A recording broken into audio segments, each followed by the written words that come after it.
Hi, I'm Dr Gemma Irving, and this is a video about how I use the campus in my teaching.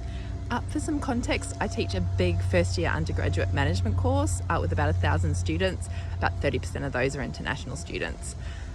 There's three things I want to do with my students straight up. The first is orient them to UQ, both as an organisation and the campus. The second is foster that sense of belonging and help them to form some connections and maybe friendships.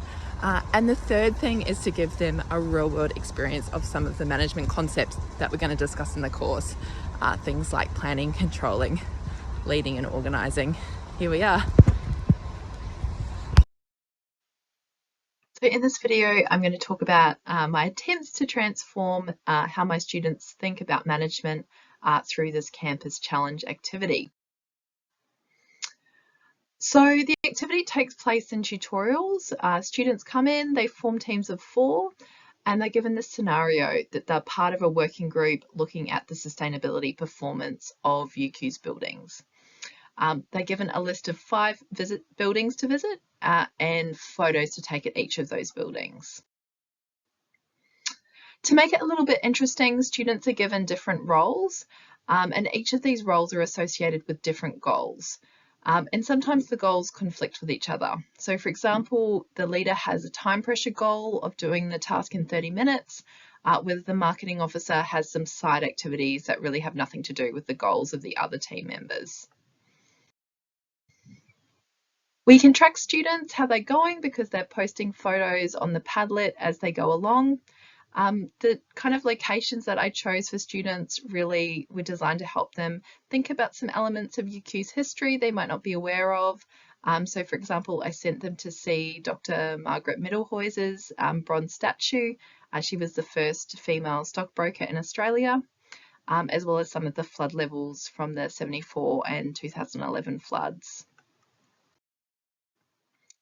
When students came back to the tutorial room, they filled out the score sheet on Qualtrics and we announced a winner for the tutorial.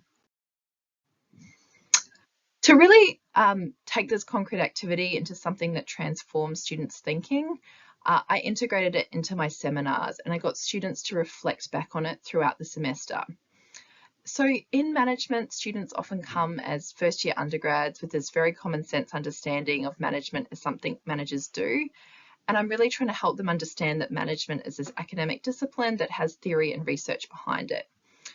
So to do this, I get students to reflect back on the scavenger hunt, thinking about questions like diversity and social inclusion, or planning and controlling, for example. And then again, I love using Padlets in seminars too to help gather students' responses. Overall, most of my students did really enjoy this activity as an alternative to a traditional icebreaker. If you're interested in doing something similar, I have a few tips. The first is think about weather.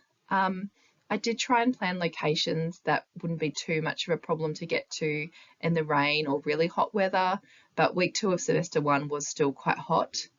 I kept this very simple. I had to scale it for 1,000 students, which might not be your case, but clues, secret missions, sequential activities, I think would make it more intellectually engaging for the students. I also did overwhelm some admin staff in one of the buildings that I sent students to because they came in asking questions. So do be mindful of that, particularly if you have a big class. And our kind of accommodations for students that couldn't get around was to have them act as a kind of mission control in the tute room and communicate with their team over Zoom, which in retrospect wasn't a super meaningful role. So there would be other ways we could think about clues, and that would sort of be a bit more inclusive for all of the students in the course. I hope you've inspired to think about using the campus in your teaching, and I wish you the best of luck.